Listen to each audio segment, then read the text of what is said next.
Hey there! Is today your first time here? Or maybe your first time in a while? If so, maybe you're wondering exactly who we are and what this church is all about. Well, we'd like you to know that we're a group of ordinary people who are on an amazing journey together, following Christ. Our guide is the Bible because it's the divinely inspired Word of God, and it will never take us in the wrong direction. Along the way, we hope you'll see that we are welcoming and spiritually passionate, and that getting to know you is a big deal to us. We know that the road is rough sometimes, but we'll work really hard to bring you practical and relevant messages to equip and encourage you through life's ups and downs. We want you to know that we care about this community, and we believe that it's our job to make it a better place. So, no matter who you are or where you've been, we're glad you're here with us today, and we hope that you'll join us on our journey, following Christ and living out His plan for us. So, welcome to church.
Hello, praise the Lord. मैं यीशु मसीह के नाम से आप सबका स्वागत करता हूँ।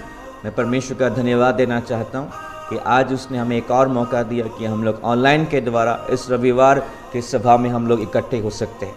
मैं ये विश्वास करता हूँ कि परमेश्वर की दया और उसके अनुग्रह आपको सुरक्षित और भले चंगा रखती होगी। आज एक विशेष दिन है जिसे हम मदर्स डे भी कहते हैं, इसलिए मैं ये समय लेना चाहूँगा उन सारे माँओं को धन्यवाद देने के लिए और उन्हें आज मदर्स डे की बहुत सारी शुभकामनाएं मैं देना चाहता हूँ। हम बाइबल में बहुत से उदाहरण को देखते हैं, बहुत सारे माँओं के विषय में जिन्होंने एक अच्छा उदाहरण रखा। उसमें से एक है मूसा की माँ। हम मूसा को तो याद रखते हैं, लेकिन हम मूसा की माँ को हम भूल जाते हैं। ये मूसा की माँ ही थी जिसने मूसा को उसके बचपन में परमेश्वर के बारे में सिखाया। इसलिए जब वो बड़ा हुआ, इसलिए वो परमेश्वर की बुलाहट को अपने जीवन में पहचानने पाया और वो इस्राएल के लिए एक छुटकारा बनने पाया। इसलिए मैं उन सारे माँओं को धन्यवाद देना चाहूँगा जो हमारे जीवन में बलिदान के साथ खड़े रहते हैं। उनके स्नेह के लिए धन्यवाद और उनके कोमल स्पर्श के लिए धन्यवाद, क्योंकि आज जो कुछ भी हमने अपने जीवन में उनकी एक बहुत बड़ी भूमिका रही है। इसलिए उन सारे माँओं को बहुत बहुत धन्यवाद और बहुत सारी शुभकामनाएं। आइए हम आराधना में जाने से पहले हम लोग प्रार्थना करें।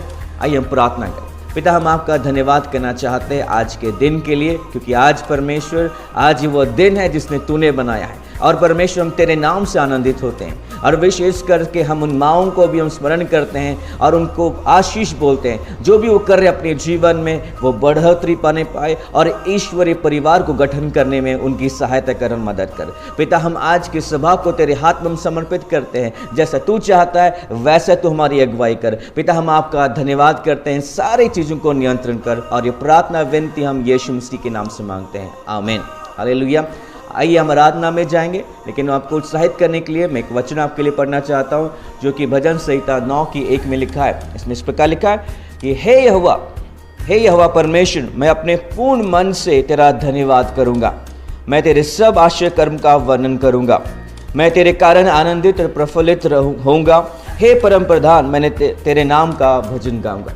आइए हम इकट्ठे होकर परमेश्वर की आराधना करें।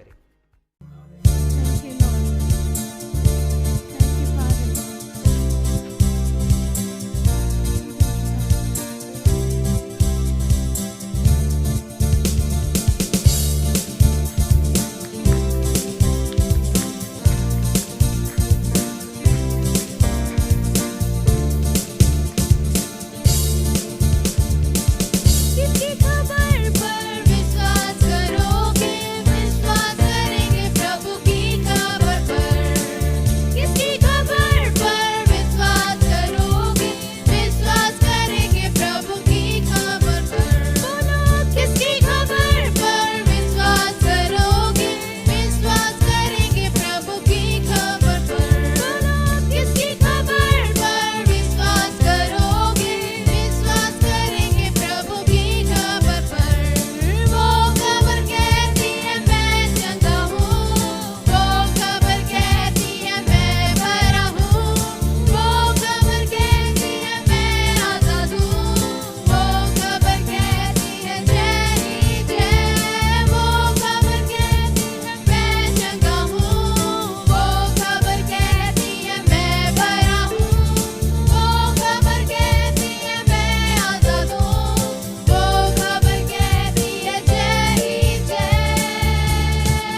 हालेलुया, जो हमारे लिए सब चीजों का प्रबंध करता है। आमेन।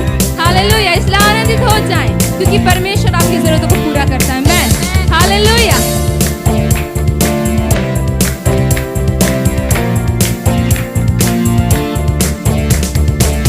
यहोवा हीरे सृजनहारे, उसकी करुणा पार पार पार।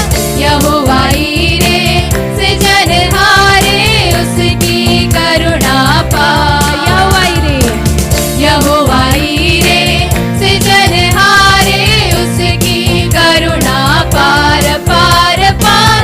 यहोवा हीरे सृजनहारे, उसकी करुणा पूरी करेगा हर एक बात अपनी सामर्थ से। पूरी करेगा हर एक बात अपनी सामर्थ से।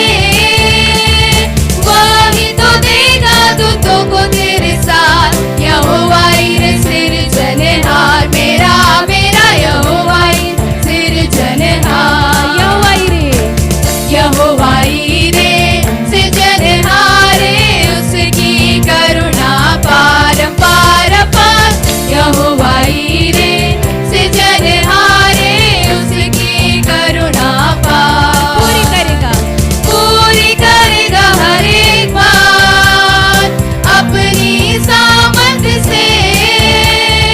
पूरी करेगा हर एक बात अपनी सामर्थ से। वही तो देगा दूतों को तेरे साथ। यहोवा हीरे सृजनहार, मेरा मेरा यहोवा हीरे सृजनहार। यहोवा हीरे सृजनहारे, उसकी करुणा पार पार पार। यहोवा हीरे सृजनहारे, उसकी करुणा पूरी करेगा हर एक बात अपनी सामर्थ से। पूरी करेगा हर एक बात अपनी सामर्थ से। वही तो देगा दूतों को तेरे साथ। यहोवा हीरे सृजनहार, मेरा मेरा यहोवा हीरे सृजनहार। यहोवा हीरे सृजनहार, मेरा मेरा यहोवा हीरे सृजनहार। यहोवा हीरे सृजनहार, मेरा मेरा यहोवा हीरे सृजनहार। उस ज्योति में हमें प्रवेश कराया ताकि हम उस ज्योति में चलते रहें। आमेन। हालेलुया। तो क्यों ना हम सब मिलकर उस ज्योति में चलें। हालेलुया, जिसके लिए परमेश्वर ने हमें रचा है। हालेलुया, हम ज्योति के संतान हैं। Hallelujah, praise the Lord.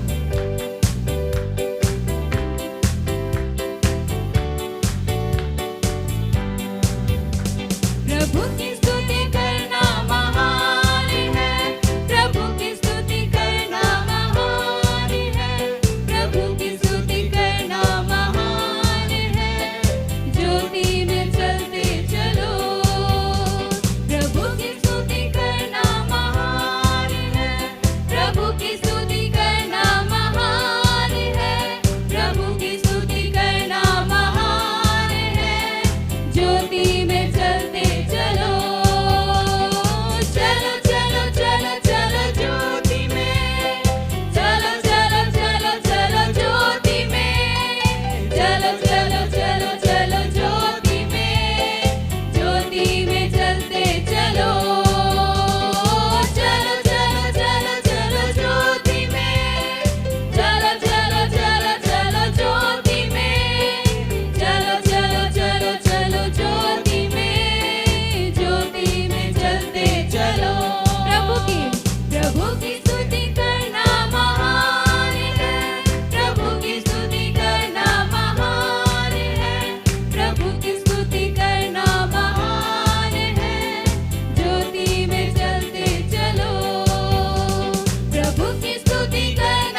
you, Father.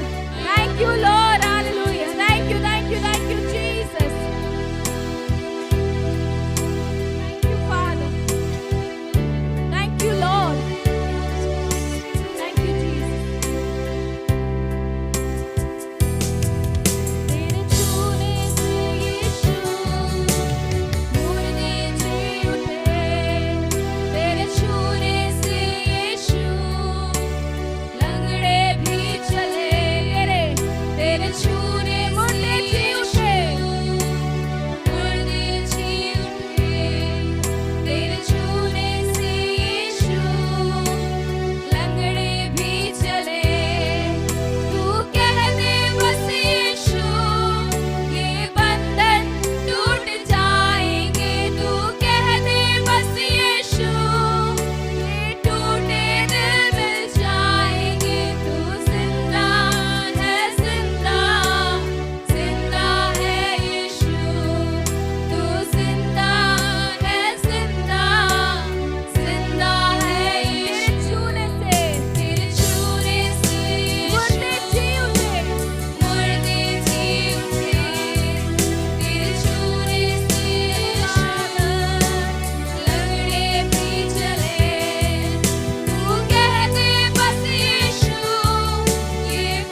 Praise the Lord. मैं यीशु मसीह के नाम से आप सबका स्वागत करता हूँ। मुझे बेहद खुशी हो रही है कि आज हमें ऑनलाइन प्रसारण के द्वारा आपके साथ मुलाकात करने का यह मौका मिला। मैं आपको ये बताना चाहता हूँ कि परमेश्वर भला है और उसकी करुणा सदाकाल की है। और जैसा वचन बताता है कि जो उसे प्रेम करते हैं उसके लिए परमेश्वर ने ऐसी बातों को रखा है जो हमने कभी ना सुना है, ना अपनी आंखों से देखा है, ना कभी कोई हमारे चित्त में वो चढ़ी है। तो इसलिए आप अपेक्षा करें परमेश्वर के ऊपर कि वो आपके लिए, वो आपकी प्रार्थना से भी, आपकी कल्पना से बढ़कर देने वाला परमेश्वर है। आमीन।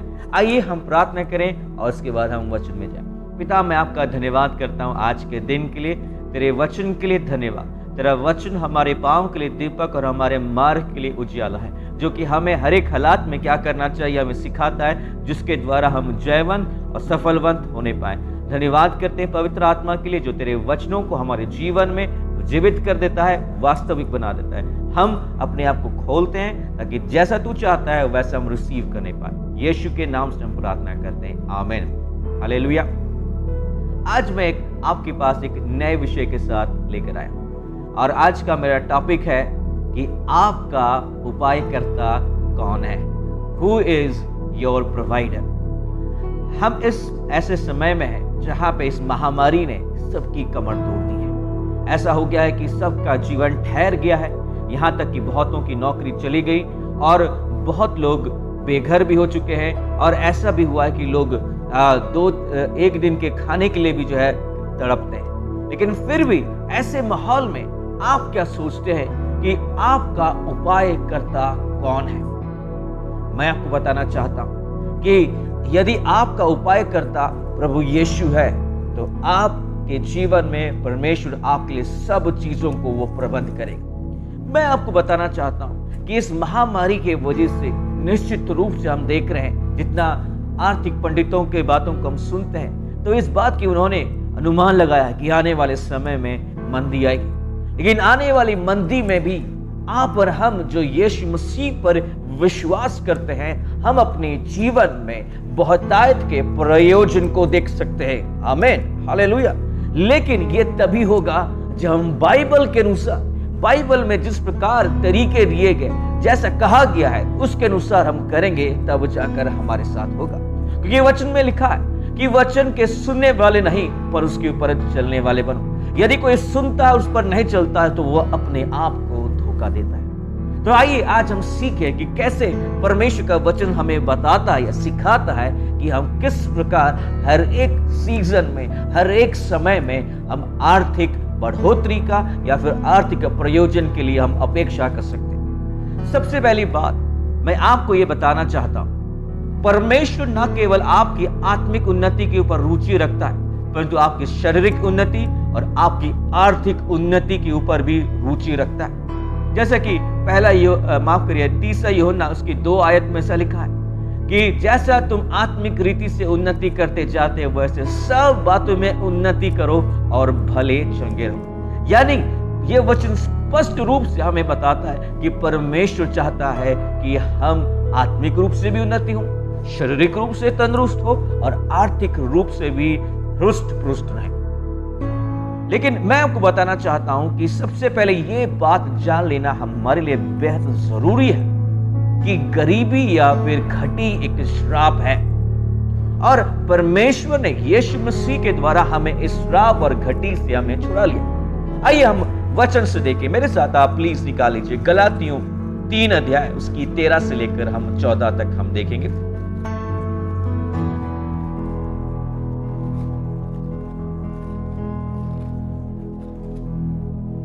इसमें इस प्रकार लिखा है, मसीह ने जो हमारे लिए श्रापित हुआ हमें मोल लेकर व्यवस्था के श्राप से छुड़ाया, क्योंकि यह लिखा है कि जो कोई काट पर लटकाया जाता है वह श्रापित है। 14वीं आयत, यह इसलिए हुआ कि अब्राहम की आशीष मसीह यीशु में अन्य जातियों तक पहुंचे और हम विश्वास के द्वारा आत्मा को प्राप्त करें जिसकी प्रतिज्ञा हुई है। वचन में इस स्पष्ट लिखा गया है कि जब यीशु मसीह क्रूस पर चढ़ाया गया तो वो स्वयं श्रापित बन गया। वो श्रापित नहीं था, वो आशीषित था, वो धन्य था, लेकिन वो हमारे लिए वो श्रापित बना ताकि वह हमें वो स्वयं स्थापित बनने के द्वारा हमें व्यवस्था के श्राप से हमें वो छुड़ा ले।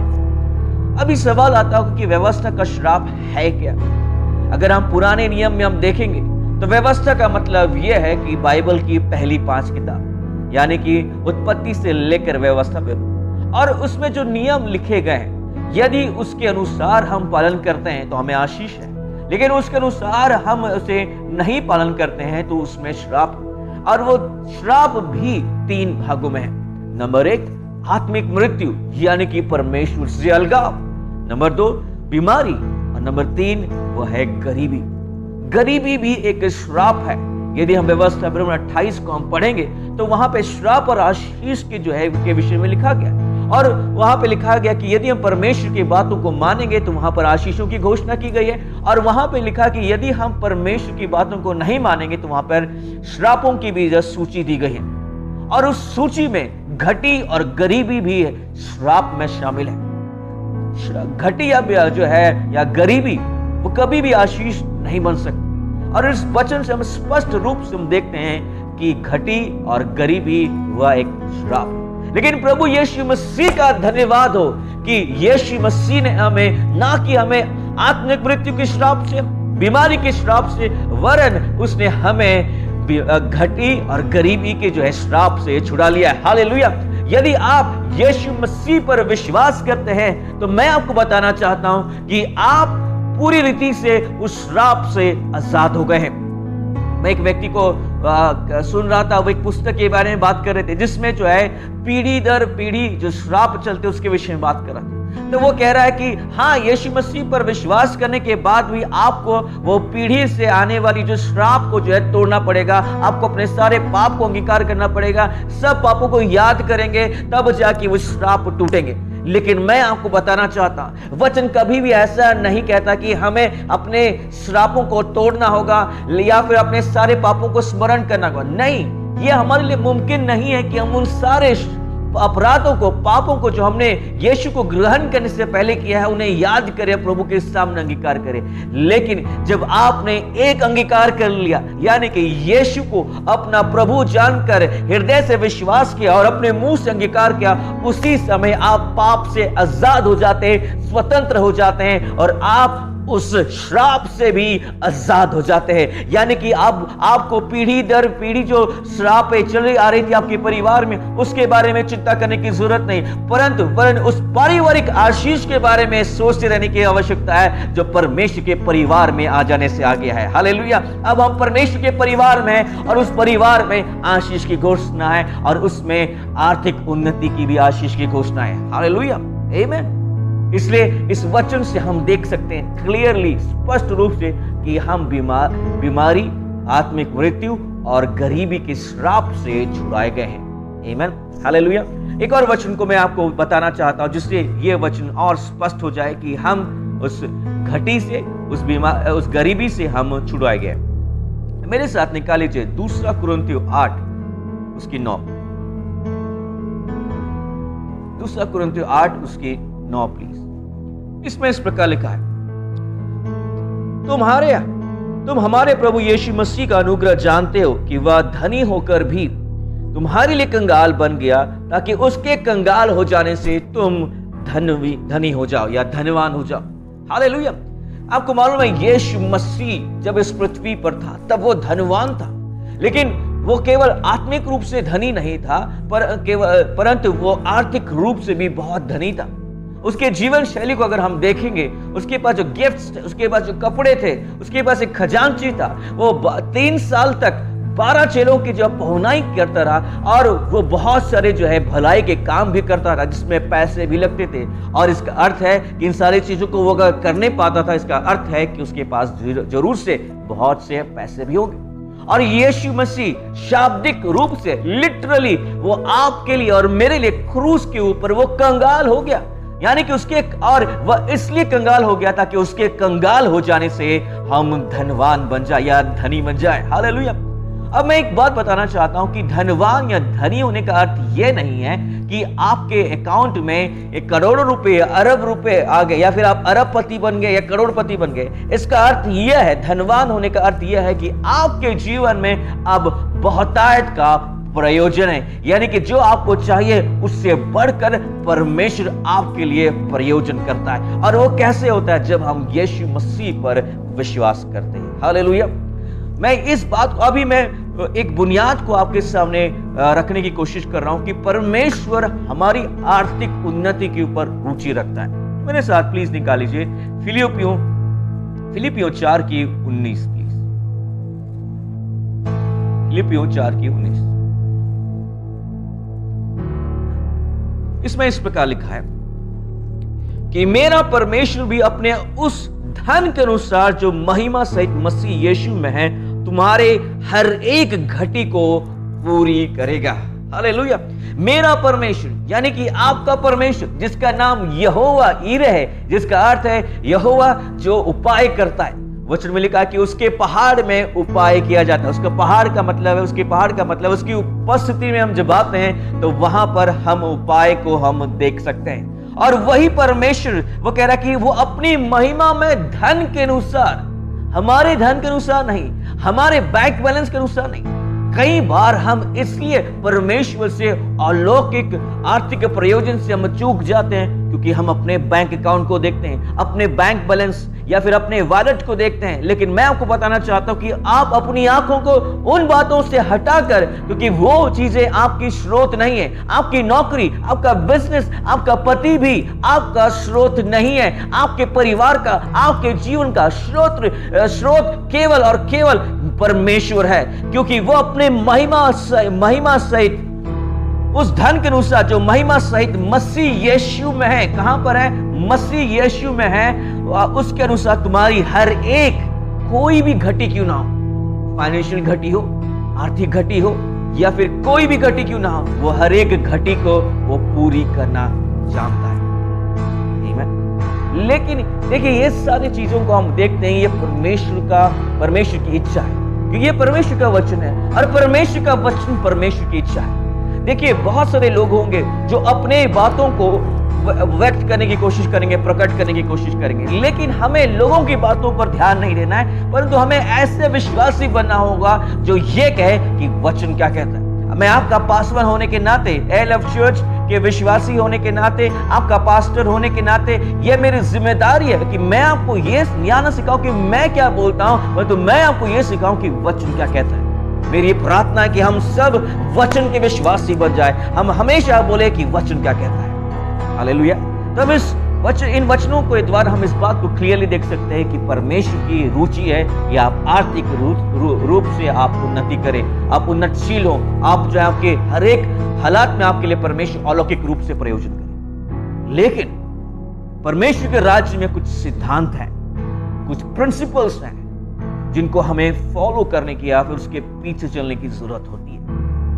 आइए हम देखेंगे वचन से कि क्या क्या वो नियम है, वो क्या क्या जो है फॉलो रूल्स है जो हमें पालन करने की जरूरत है हम अपने जीवन में आर्थिक प्रयोजन को देखने के लिए। मेरे साथ प्लीज निकाल लीजिए लूका 6 की 38।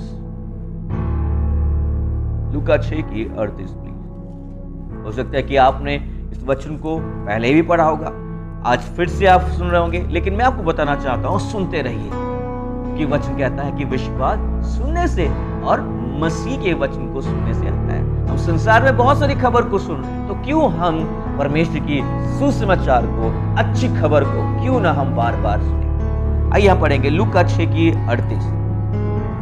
उसमें लिखा है, दिया करो तो तुम्हें भी दिया जाएगा, लोग पूरा नाप दबा दबा कर और हिला हिला कर उभरता हुआ तुम्हारी गोद में डालेंगे, क्योंकि जिस नाप से तुम नापते हो उसी से तुम्हारे लिए भी नापा जाएगा। ये एक सिद्धांत है, लेकिन उससे पहले एक सिद्धांत यह है कि हमें उसकी व्यवस्था को पूरी करना होगा। अब हम पुराने नियम में नहीं है, यानी कि हम 10 आज्ञाओं को पालन करने वाले लोग नहीं, हम मूसा की व्यवस्था से आजाद किए गए हैं, लेकिन हम एक नई व्यवस्था में लाए गए हैं, और उस व्यवस्था को कहा जाता है कि प्रेम की व्यवस्था। और यदि हम एक दूसरे से हम प्रेम करेंगे जिस प्रकार मसीह यीशु ने हमसे प्रेम किया, तो मैं आपको बताना चाहता हूं कि उस आज्ञा को हम पूरी करते हैं, तो मैं आपको बताना चाहता हूं कि हम अपने जीवन में आर्थिक प्रयोजन को भी हम देखें। हमें उस नंबर 1 कुछ उसको करना, और नंबर 2 है देना। परमेश्वर का वचन हमें देने के विषय में सिखाता है। अगर आप अपने जीवन में प्राप्त करना चाहते हैं तो आप देना भी सीखें। वचन कहता है कि परमेश्वर ठट्टों में नहीं उड़ाया जाता है, जो तुम बोगे वही तुम काटो। यदि शरीर में तुम बोगे तो तुम उसे विनाश, उसमें तुम नाश को ही काटोगे, लेकिन यदि तुम आत्मा में बोगे, आत्मिक बातों में बोगे, तब तुम जीवन को पाओगे। इसका क्या अर्थ है? इसका अर्थ देने के विषय में है। इसका अर्थ यह है कि हम यदि परमेश्वर की बातों में या परमेश्वर की चीजों में या परमेश्वर के राज्य में अगर हम नहीं बोते हैं तो हम कभी भी उसमें कटनी नहीं काटने पाएंगे। यदि हम परमेश्वर के राज्य के बाहर बोएंगे तो हम ऐसे जगह पे भूमि में बो रहे हैं जो कि जो है सूखी हुई है, अकाल वाली भूमि में हम बो रहे हैं, और वहां पर कोई भी फल उगता नहीं है। परमेश्वर के राज्य में भी हम जो है फल को लेकर आ सकते। और परमेश्वर के राज्य में देना भी जो है 3 प्रकार के देने। नंबर 1 दशवांश, और ये दशवांश हम देते नहीं है, दशवांश हम चुकाते हैं। और दशवांश हमारा नहीं है, हम जो भी हम कमाई करते हैं उसका 10वां हिस्सा जो है वो परमेश्वर का है, और परमेश्वर को हमें क्या करना है? लौटाना होता है। इसलिए हम हमेशा सिखाते हैं कि हर महीने हमें अपने दशवांश को परमेश्वर के भवन में लेकर आना है, यानी कि कलीसिया में जो है उसे देना है। और कई बार जो है बहुत लोग सोचते हैं कि हम दशवांश को किसी को भी दे सकते हैं, लेकिन मैं आपको बताना चाहता हूं कि दशवांश आपकी कलीसिया के लिए, यानी कि जिस चर्च में आप जाते हैं, जो आपका पास्टर है, आपका दशवांश उसे जाना चाहिए। फिर नंबर 2 है भेंट, और ये दशवांश का वो हिस्सा नहीं है। दशवांश के बाद जो रह जाता है उसमें से आप स्वयं इच्छा से जितना कुछ आप देना चाहते हैं, हर्ष के साथ देना चाहते हैं, वो क्या होता है? भेंट होता है। और नंबर 3 वो है दान देना, कंगालों को, जरूरतमंदों को जो है दान देना। इस प्रकार दे कि जो है कि आप खुद भी उसे भूल जाएं, आप उसका खुद भी लेखा ना रखें कि मैंने किसी को दिया था। आमीन। यदि हम इस प्रकार हम देंगे तो वचन कहता है कि यदि तुम दोगे तो तुम्हें भी दिया जाएगा। कैसे दिया जाएगा? लिखा है, वहीं पे लिखा है कि लोग पूरा नाप दबा दबा कर, हिला हिला कर उभरता हुआ तुम्हारी गोद में डालेंगे, क्योंकि जिस नाप से तुम नापते उसी नाप से तुम्हारे लिए नापा जाएगा। इसलिए यदि आप इस महामारी के समय में भी अलौकिक आर्थिक प्रयोजन को देखना चाहते हैं तो आपके लिए बेहद जरूरी है कि आप देना सीखें, आप देने वाले व्यक्ति बने। अगर परमेश्वर का धन्यवाद कि अगर आप देने वाले व्यक्ति थे। देखिए, कुछ लोग कहते होंगे कि जो है कि हम देना जो है हम चलाते हैं लोगों को। नहीं, हम चलाते नहीं, परमेश्वर के वचन को सिखाते हैं। एक प्रभु के दास को परमेश्वर ने जो है उनको झिड़का, कहा कि तूने अपने कलीसिया के लोगों को देना नहीं सिखाया, इसलिए तूने उनकी आशीषों को लूटा है। पासवान होने के नाते यदि मैं आपको ना सिखाऊं कि आप परमेश्वर के राज्य में से दें, तो मैं आपकी आशीषों को लूट रहा हूं, मैं आपके आशीषों को आपके जीवन में आने से रोक रहा हूं। इसलिए कोई भी व्यक्ति आपको कहे कि दशवांश नहीं देना चाहिए, परमेश्वर के राज्य में नहीं देना चाहिए, तो मैं आपको बताना चाहता हूं कि वो आपको आशीष पाने से लूट रहा है और आपको वो सही शिक्षा नहीं दे रहा है। क्योंकि परमेश्वर का वचन हमें सिखाता है कि हम दशवांश। मुझे मालूम है कि आज मैं उसके विषय में हम पूरा नहीं बताऊंगा, लेकिन आने वाले सप्ताह में निश्चित रूप से हम उसे विस्तारित ढंग से देखेंगे। लेकिन आज मैं आपको थोड़ा मोटा मोटा जो है आपको बता दे रहा हूं कि हमें परमेश्वर के राज्य में बोना है। आइए मैं एक बाइबल से देखेंगे कुछ कहानियों को, जिन्होंने अकाल के समय में जब सिचुएशन बहुत टाइट था, यानी कि उनके पास पैसे बहुत कम थे, लेकिन फिर भी उस समय में उन्होंने चुनाव किया, उन्होंने डिसीजन लिया कि हम परमेश्वर के राज्य में बोए, तो उन्होंने जीवन में कटनी को काटा। आइए एक कहानी को हम देखेंगे, मेरे साथ प्लीज निकाल लीजिए उत्पत्ति। हम शुरुआत से देखेंगे, हालेलुया, क्योंकि शुरुआती बातें हमें सिखाती है कि किस प्रकार हमें करना चाहिए। मेरे साथ निकाल लीजिए उत्पत्ति 26 अध्याय उसकी 1 आयत। यहां पे हम अब्राहम के पुत्र इसहाक के बारे में हम देखेंगे कि कैसे एक समय आया कि जहां पर उसके दिनों में बहुत बड़ा अकाल आया, और उस अकाल में कैसे परमेश्वर ने उसके लिए प्रयोजन किया।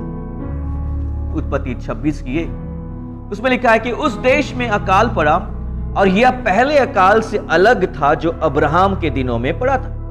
इसलिए इसहाक गरार को फलिस्तियों के राजा अबीमेलेक के पास गया। दूसरी आयत, वहां यहोवा ने उसको दर्शन देकर कहा, मिस्र में मत जा, जो देश में तुझे बताऊं उसी में रह। तीसरी आयत, तू उसी देश में रह और मैं तेरे संग रहूंगा और तुझे आशीष दूंगा और वे सब देश में तुझको और तेरे वंश को दूंगा और जो शपथ मैंने तेरे पिता अब्राहम से खाई थी उसे मैं पूरी करूंगा। मैं तेरे वंश को आकाश के तारागण के समान करूंगा और मैं तेरे वंश को ये सब देश दूंगा और पृथ्वी की सारी जातियां तेरे वंश के कारण अपने को धन्य मानेगी। पांचवी आयत, क्योंकि अब्राहम ने मेरी मानी और जो मैंने उसे सौंपा था उसको और मेरी आज्ञा, विधियों और व्यवस्था का पालन किया। यहां पे हम वचन में देखते हैं कि इसहाक के दिनों में ऐसा हुआ कि जिस प्रतिज्ञा के देश में परमेश्वर ने अब्राहम को लाया, उसी देश में क्या हुआ? अकाल पड़ा। हाँ, हम हो सकता है कि हम परमेश्वर की प्रतिज्ञा को फॉलो कर रहे होंगे, हम परमेश्वर की इच्छा के अनुसार चल रहे होंगे, लेकिन परमेश्वर की इच्छा में चलने का मतलब यह नहीं है कि आपको समस्या का सामना करना नहीं होगा। समस्या आएंगे, क्लेश आएंगे, लेकिन हमें घबराने की जरूरत नहीं, क्योंकि हम उसकी इच्छा के अनुसार चल रहे हैं। मैंने पहले भी आपको बताया था, यदि हम उसकी इच्छा के अनुसार चल रहे हैं तो भुगतान परमेश्वर करेगा। If it is God's will then it is God's will. आमीन। और ये इसहाक परमेश्वर की इच्छा के अनुसार चल रहा था और परमेश्वर ने उससे कहा, दूसरी आयत में दर्शन में कहा कि मिस्र में मत जा, जो देश में तुझे बताऊं उसी में रह। मैं आपको बताना चाहता हूं कि यदि आप परमेश्वर के जैसे अलौकिक प्रयोजन को अपने जीवन में देखना चाहते हैं, एक प्रबंध को देखना चाहते हैं, एक उपाय या मदद को देखना चाहते हैं, तो आप मिस्र ना जाएं। मिस्र ना जाएं का इसका अर्थ क्या है ब्रदर? आप बोलेंगे मिस्र में जाने का अर्थ, या बाइबल में मिस्र का अर्थ है संसार या शैतान या पापमय तरीके। जो संसार शॉर्टकट तरीका अपनाता है, यानी कि गबन करने का तरीका, लूटने का तरीका, धोखा देने का तरीका, वो तरीका आप ना अपनाएं। कई बार जब घटी हो तो सिचुएशन हमें कई बार मजबूर कर देता है कि हम उनके तरीकों को जो है हम अपनाएं, थोड़े से झूठ बोल के, थोड़ा घूस लेकर हम जो है धन कमाएं, लेकिन वो तरीके परमेश्वर के नहीं है, वो संसार के हैं। इसलिए वचन कहता है कि हम उसके अनुसार ना जाए, परंतु हम क्या करें? उसने कहा कि तू इसी देश में रह और मैं तेरे संग रहूंगा। वह देश कौन सा है? वह देश मसीह यीशु में है। जिसे मैंने पिछले हफ्ता भी कहा था कि हो सकता है कि संसार क्लेश में, बीमारी, घटी में, लेकिन आप नहीं है, क्योंकि आप संसार में नहीं, आप मसीह में हैं। आपका वो स्थान जहां पर आप रोपे गए हैं, आप स्थापित किए गए, स्थिर किए गए हैं, वो कौन सा स्थान है? वो है मसीह यीशु। यीशु मसीह ने कहा कि मैं दाख लेता हूं और तुम डालियां हो, तुम मेरे बिना कुछ भी नहीं कर सकते या फिर बहुत सारे फल नहीं लेकर आ सकते। यदि तुम मुझ में बने रहो तो बहुत सारे फल को लाओ। तो इसलिए हमारे लिए जरूरी है कि हम मसीह यीशु में हम बने रहें। और लिखा कि यदि हम मसीह में हम रहेंगे, तो वो कहता कि मैं तेरे संग रहूंगा। इस अकाल के समय में भी, इस जो है घटी के समय में भी, मैं आपको परमेश्वर के वचन के अनुसार कहना चाहता हूं कि परमेश्वर आपके संग है। वो आपको छोड़ा नहीं है, आपको त्यागा नहीं है। इसलिए आप लालची ना हो, इसलिए आप जो ये ना सोचे कि आपका प्रयोजन कहां से आएगा।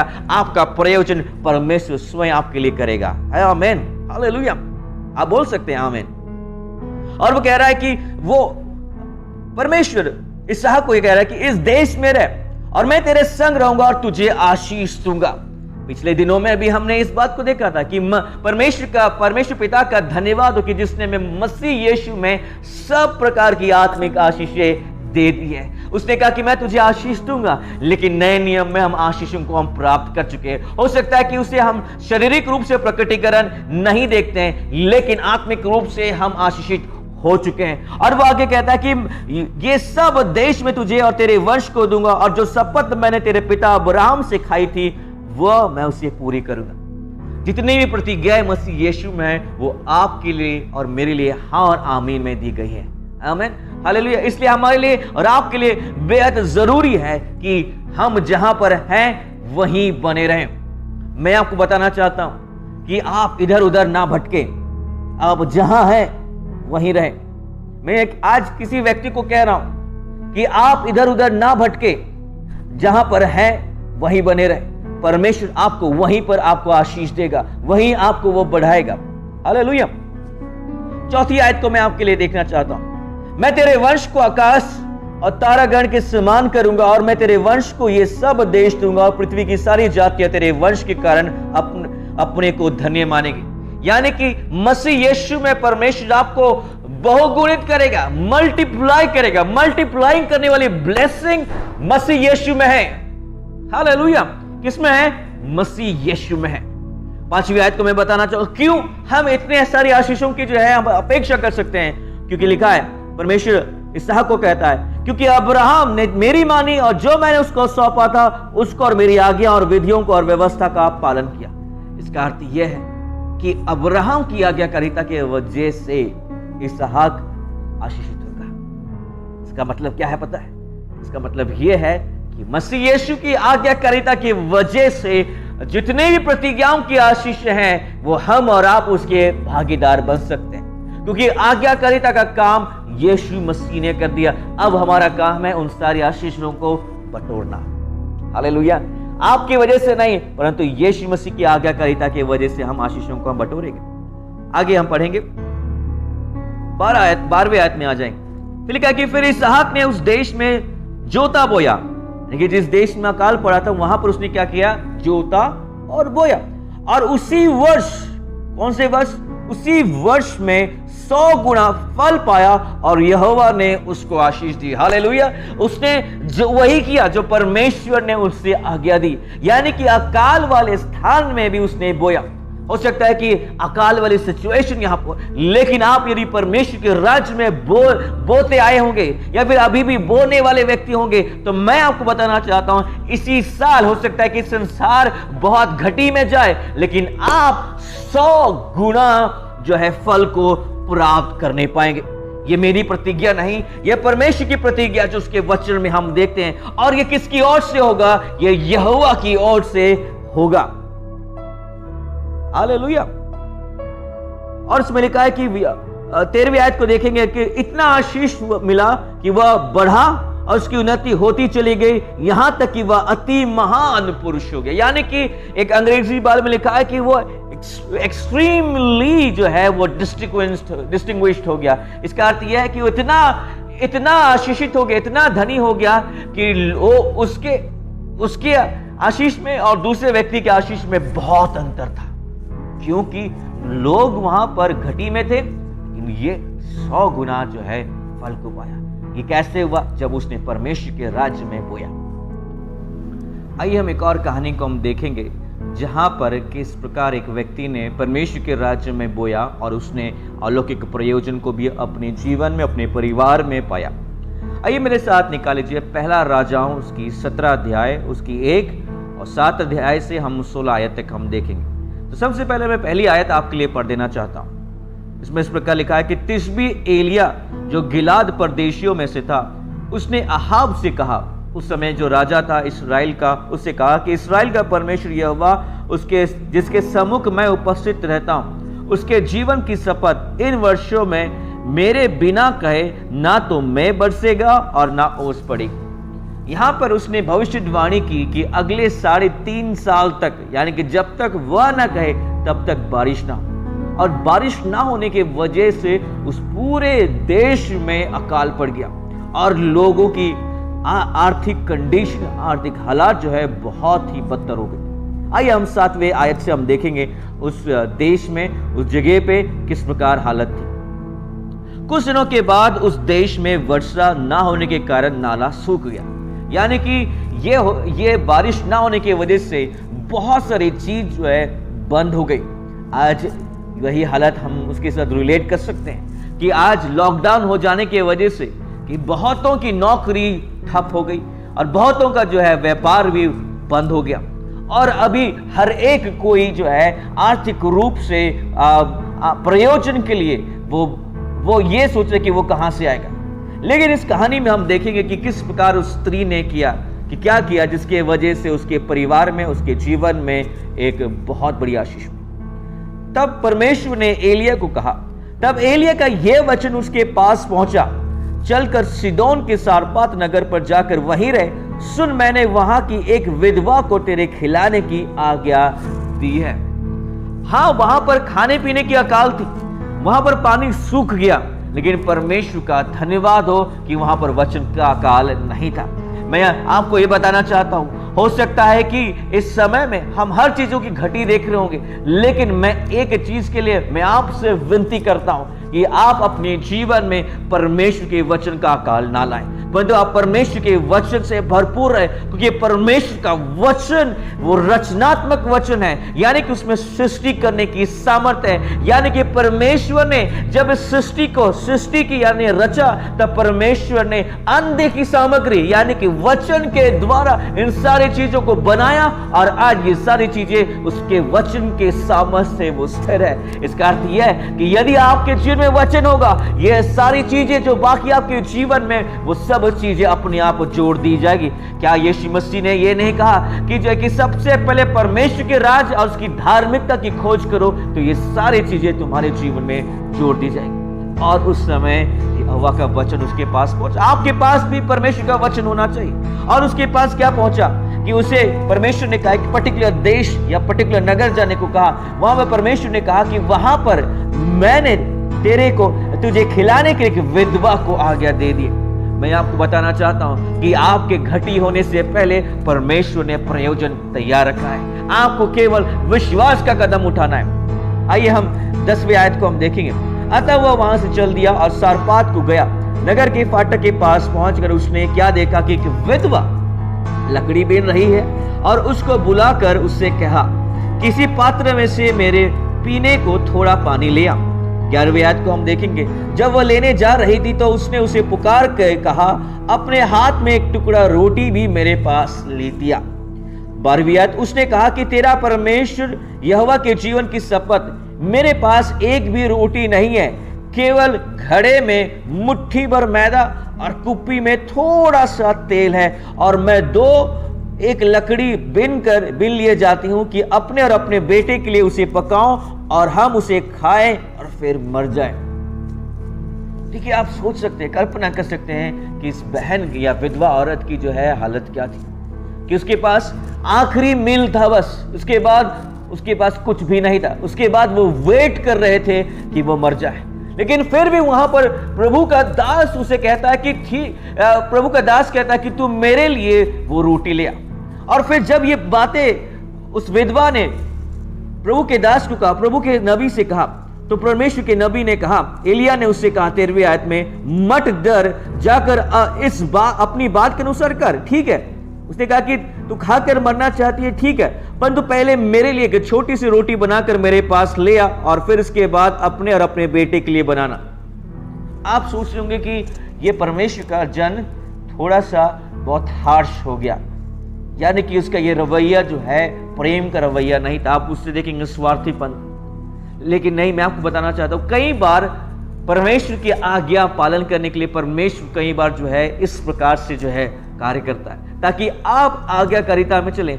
तो उसका अर्थ यह था, प्रभु के दास का कहने का अर्थ यह था कि वो उनका ध्यान आकर्षित करना चाहता था कि वो परमेश्वर की आज्ञा पर चले। और उसने कहा कि ठीक है, यदि तू मरना चाहती तो मर जा, लेकिन पहले मेरे लिए बना ले, उसके बाद तू अपने लिए और अपने बेटे के लिए बना। और फिर बाद में देखिए, आप सोच रहे कि डिमांड, ये मांग जो है वो नाइंसाफी थी, ये अनफेयर था, आपको लगेगा, लेकिन उसके साथ साथ उस आज्ञाकारिता के साथ एक आशीष भी थी। 14वीं आयत को अब देखेंगे। उसने कहा कि ठीक है, तू मेरे लिए भी ले बना लेना, अपने लिए भी बनाना और अपने बेटे के लिए बनाना, क्योंकि तेरे इस आज्ञाकारिता की वजह से इस्राएल का परमेश्वर यहोवा यो कहता है कि जब तक यहोवा भूमि पर मेंह ना बरसाए, तब तक तो उस घड़े का मैदा समाप्त ना होगा और ना उस कुप्पी का तेल घटेगा। वो कह रहा है कि तेरी इस आज्ञाकारिता की वजह से तेरे जो है खत्तों में कोई भी घटी नहीं होगी, वरन अलौकिक बढ़ोतरी होगी। और ऐसा ही हुआ। और उसमें अगर 15वीं आयत में लिखा है कि तब वह चली गई और एलिया के वचन के अनुसार किया, तब से वह और स्त्री और उसका घराना बहुत दिन तक खाते रहे। देना, परमेश्वर के राज्य में देना, ये आज्ञाकारिता है। जब हम इस आज्ञाकारिता को हम प्रेम के साथ मानते हैं, तो मैं आपको बताना चाहता हूं कि आपके लिए अलौकिक प्रयोजन आपके द्वार में है, लेकिन यह आपके ऊपर निर्भर करता है कि आप इस चीज को इस्तेमाल करना चाहते हैं या फिर अपने हालात को देखते हुए अपने मरने के या फिर समाप्त हो जाने के जो है दिन गिन रहे हैं। परमेश्वर ने हमें इस प्रकार अंत होने के लिए नहीं बुलाया गया, उसने हमें बहुतायत का जीवन दिया और इस प्रकार वह हमारे लिए प्रयोजन करना चाहता है।